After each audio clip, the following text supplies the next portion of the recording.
রফিকুল ইসলাম খান।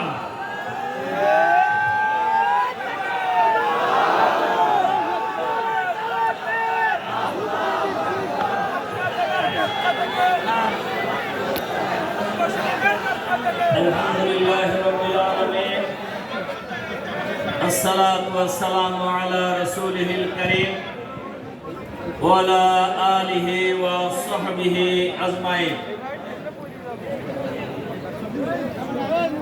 আজকের এই বিশাল সুধী সমাবেশের সংগ্রামী সভাপতি, বাংলাদেশ জামাত ইসলামের কেন্দ্রীয় মজলিসে শুরার অন্যতম সদস্য, পাবনা জেলা জামাতের সংগ্রামী আমির, সংগ্রামী জননেতা জনাব অধ্যাপক আবু তালেব মন্ডল, আজকের এই বিশাল সুধী সমাবেশে প্রধান অতিথি হিসেবে বক্তব্য রাখবেন বিশ্ব ইসলামী আন্দোলনের অন্যতম প্রধান, বাংলাদেশের 18 কোটি মানুষের আশা ভরসার প্রতীক, বাংলাদেশ জামাত ইসলামীর সংগ্রামী আমির, সংগ্রামী জননেতা জনাব ডক্টর শফিকুর রহমান, কেন্দ্রীয় ও জেলার নেতৃবৃন্দ, সম্মানিত সাংবাদিক বন্ধুগণ, সুধী মণ্ডলী, সংগ্রামী পাবনাবাসী ভাই ও বোনেরা, আসসালামু আলাইকুম রহমতুল্লাহি ওয়া বারাকাতুহু।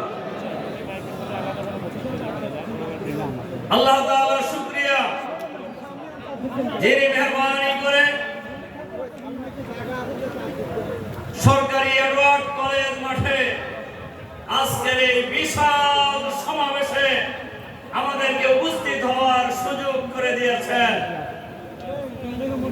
গত 15.5 বছর পাবনাবাসী এইভাবে কোনো মিটিং করার সুযোগ পায় নাই। বাংলাদেশের মানুষ কোনো মিটিং করার সুযোগ পায় নাই। যারা এই সরকারের বিরুদ্ধে কথা বলেছে তাদেরই টুটি চেপে ধরা হয়েছে। গত পতিত পরাজিত স্বৈরাচারী ফ্যাসিবাদী সরকার 2009 সালের 10ই জানুয়ারি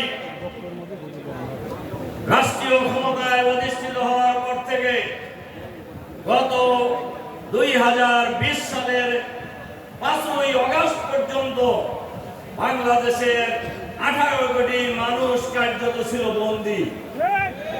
কারোর কোনো কথা বলার কোনো অধিকার ছিল না, মত প্রকাশের কোনো অধিকার ছিল না। যারা এই ফ্যাসিবাদী সরকারের বিরুদ্ধে কথা বলেছে তাদেরকে হয় খুন হতে হয়েছে, অথবা গুম হতে হয়েছে, অথবা ক্রস ফায়ারে নিহত হতে হয়েছে, অথবা কারাগারে বন্দী হতে হয়েছে। এই সরকারের বিরুদ্ধে কথা বলার কারণে, দেশের মানুষের পক্ষে কথা বলার কারণে আমাদের নেতা শহীদ আমির জামাত এই বাংলাদেশের সিংহপুরুষ আপনার কৃতি সন্তান মাওলানা মতিউর রহমান নিজামীকে অন্যায়ভাবে ফাঁসিতে ঝুলিয়ে হত্যা করেছে। হত্যা করেছে আলী আহসান মোহাম্মদ মুজাহিদকে, হত্যা করেছে শহীদ কামারুজ্জামানকে, হত্যা করেছে শহীদ বীর কাসেম আলীকে, হত্যা করেছে শহীদ আব্দুল কাদের মোল্লা সহ হাজার হাজার ছাত্র জনতাকে। এই সরকারের বিরুদ্ধে আমরা কথা বলেছি সবসময়, কিন্তু কোন আন্দোলনে যৌক্তিক পরিণতি লাভ করতে পারে নাই। কিন্তু এবারে ওটা বিরোধী আন্দোলনের নামে, বৈষম্য বিরোধী ছাত্র আন্দোলনের ব্যানারে বাংলাদেশের ছাত্র সমাজ যেভাবে জেগে উঠেছিল এই ফ্যাসিবাদের বিরুদ্ধে, এই আন্দোলনে অতীতের ন্যায় এই সরকার তুচ্ছ তাচ্ছিল্য করে, গুলি চালিয়ে, নির্যাতন চালিয়ে ছাত্রদের এই আন্দোলন বন্ধ করার ষড়যন্ত্র করেছিল এবং তারা বলে আপনাদের মনে আছে তারা বলেছিলেন এই বৈষম্য বিরোধী ছাত্র আন্দোলন যারাই করছেন এরা হলো জামাত শিবিরের লোক, এদের এই আন্দোলন বন্ধ করতে ছাত্রলীগই যথেষ্ট। কি বলেন, বলছিল না? কি বলেন, বলছিল কিনা? এই আন্দোলন যারা করেছিলেন সবাই কি জামাত শিবিরের লোক? অথচ ওনারা বললেন জামাত শিবির এই আন্দোলন করতেছে, চাকরি পাইলে কি রাজাকারের নাতি বুদ্ধিরা চাকরি পাবে? হাসিনা বলছিলেন না এই কথা? এর জবাব ছাত্ররা দেয় নাই? কি দিছিল মনে আছে আপনাদের? কি দিছিল? বলছে কে? স্বৈরাচার। সংগ্রামী ভাই বন্ধুগণ, এই বৈষম্য বিরোধী ছাত্র আন্দোলন দমন করার জন্য গত 16 জুলাই রংপুরের রোকেয়া বিশ্ববিদ্যালয়ের বৈষম্য বিরোধী ছাত্র আন্দোলনের প্রধান সমন্বয়ক ইংরেজি বিভাগের শেষ বর্ষের ছাত্র আবু সাইদকে পুলিশ গুলি করে নির্বিচারে হত্যা করে। এই হত্যাকাণ্ড আন্দোলনকে ভিন্ন আন্দোলনের মোড় ঘুরিয়ে দেয়। এরপরে বৈষম্য বিরোধী ছাত্র আন্দোলনের ব্যানারে বাংলাদেশের রাজনীতিবিদ, কৃষক, শ্রমিক, মেহনতি জনতা, রিক্সাওয়ালা, ভ্যানওয়ালা, মায়েরা, বাপেরা, ছাত্ররা, ছাত্রীরা, বাংলার আবাল, বৃদ্ধ, বনিতা রাজপথে নেমে আসে, ঐক্যবদ্ধ প্রতিরোধ করে তোলেন।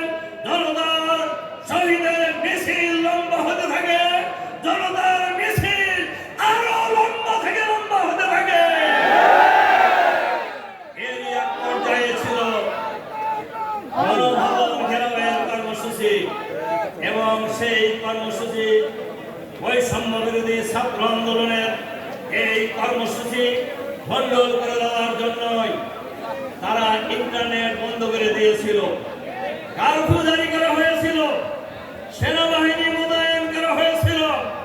গত 5ই আগস্ট বাংলাদেশের সকল শ্রেণী পেশার মানুষ, আপনারা যারা ঢাকায় ছিলেন তারা দেখেছেন, সকল শ্রেণীর পেশার মানুষ ঐক্যবদ্ধভাবে কারফিউ ভেঙে, আর্মির ব্যারিকেড ভেঙে গণভবনের দিকে যখন রওনা হয়েছে, তখনই এই স্বৈরাচারিণী ফ্যাসিবাদী ঘোষিনী বেগম, ভারতের সেবাদাস, পুতুল সরকারের দামি প্রধানমন্ত্রী শেখ হাসিনা পালিয়ে যেতে বাধ্য হয়েছে। উনি কয়েকদিন আগে বলছিলেন না হাসিনা পালায় না? কি বলছিলেন না? ব্যাংক সাহেব বলছেন পালাইছে কি খালি একানা গোষ্ঠী শুদ্ধ? গোষ্ঠী শুদ্ধ পালাইছে। জনগণের আন্দোলনের মুখে আবার প্রমাণিত হয়েছে কোন ফেসিবাদের জায়গা বাংলাদেশে হবে না। অহংকার আল্লাহ তাআলা পছন্দ করেন না, দাম্ভিকতা আল্লাহ তাআলা পছন্দ করেন না। আপনি পালান না বলছিলেন, আপনি সব মেরে সাফ করতে চেয়েছিলেন, এখন আপনার খবর কোথায়? তারা জামাত শিবিরের আন্দোলন আখ্যায়িত করে 1 আগস্ট বাংলাদেশে অন্যায়ভাবে নির্বাহী আদেশে জামাত শিবিরের রাজনীতি তারা নিষিদ্ধ করেছিল। যারা নিষিদ্ধ করেছিলেন এখন কোথায় তারা? আর জামাত শিবির কোথায়? আলহামদুলিল্লাহ, এই ফয়সালা কে করেছেন? আল্লাহ। আরো যারা বলেন এই ফয়সালা কে করেছেন? আল্লাহ। কোন ফায়াগুনের মালিক? বল সঙ্গে সঙ্গে হয়ে যায় এমন শক্তি আমাদেরকে আজকে এডওয়ার্ড কলেজের বিশাল ময়দানে আজকের এই জনসমুদ্রে আসার কথা বলার সুযোগ করে দিয়েছেন। আল্লাহু আকবার, আল্লাহু আকবার।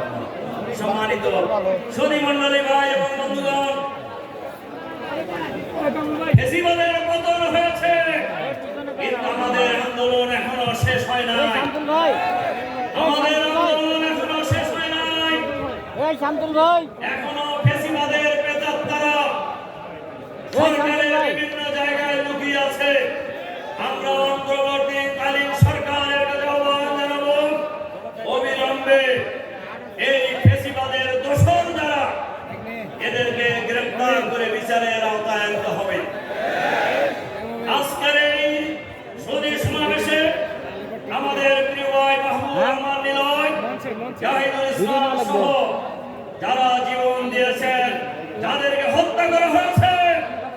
সকল খুনিদেরকে গ্রেফতার করে বিচারের আওতায় আনতে হবে এবং আমরা আল্লাহর কাছে দোয়া করি আল্লাহ তাআলা যেন তাদেরকে শহীদ হিসেবে কবুল করে নেন। যারা আহত হয়েছেন তাদেরকে আমরা স্যালুট করি এবং তাদের জন্য দোয়া করি আল্লাহ তাআলা যেন তাদেরকে সুস্থতা দান করেন। এর সাথে সাথে আমরা আপনাদের কাছে আহ্বান জানাতে চাই, বাংলাদেশ জামাত ইসলামী আমাদের প্রিয় জন্মভূমি ৫৬,০০০ বর্গ মাইলের এই বাংলাদেশে আগামী দিনে একটি সুখী সমৃদ্ধশালী সন্ত্রাস মুক্ত, চাঁদাবাজ মুক্ত, দখলদার মুক্ত, আধুনিক ইসলামিক কল্যাণ রাষ্ট্র গড়ে তোলার জন্য, ইসলামের বাংলাদেশ গড়ে তোলার জন্য যে লড়াই সংগ্রাম চালিয়ে যাচ্ছে, সেই সংগ্রামে আমরা পাবনাবাসী ঐক্যবদ্ধভাবে এগিয়ে যাব ইনশাআল্লাহ। সন্ত্রাস মুক্ত হোক আপনারা চান না? চাঁদাবাজ মুক্ত পাবনা চান না? দখলদারিত্ব মুক্ত পাবনা চান না? এটা চাইতে হলে সন্ত্রাস মুক্ত নেতা দরকার, চাঁদাবাজ মুক্ত নেতা দরকার, দখলদার মুক্ত নেতা দরকার। বাংলাদেশ জামাত ইসলামী এই ধরনের একদল নেতৃত্ব তৈরি করেছে যারা বাংলাদেশকে আগামী দিনে একটি সুন্দর আধুনিক ইসলামের বাংলাদেশ গড়ে দেওয়ার জন্য লড়াই সংগ্রাম অব্যাহত রেখেছে। সুতরাং যে জমিনে নিলয়ের রক্ত ঝরেছে, যে জমিনে জাহিদের রক্ত ঝরেছে, যে জমিন মাওলানা মতিউর রহমান নিজামী শুয়ে আছে, যে জমিনে মাওলানা আব্দুস সুবহান শুয়ে আছে, সেই জমিন হবে আগামী দিনে ইসলামের জমিন ইনশাআল্লাহ। সেই প্রত্যয় ব্যক্ত করে আপনাদের প্রতি আবারও আন্তরিক সালাম এবং মোবারকবাদ জানিয়ে বাংলাবাসীকে আবারও আমার পক্ষ থেকে রক্তিম শুভেচ্ছা জানিয়ে আমার বক্তব্য এখানে শেষ করছি। আল্লাহ হাফেজ। আসসালামু আলাইকুম ওয়া রাহমাতুল্লাহ।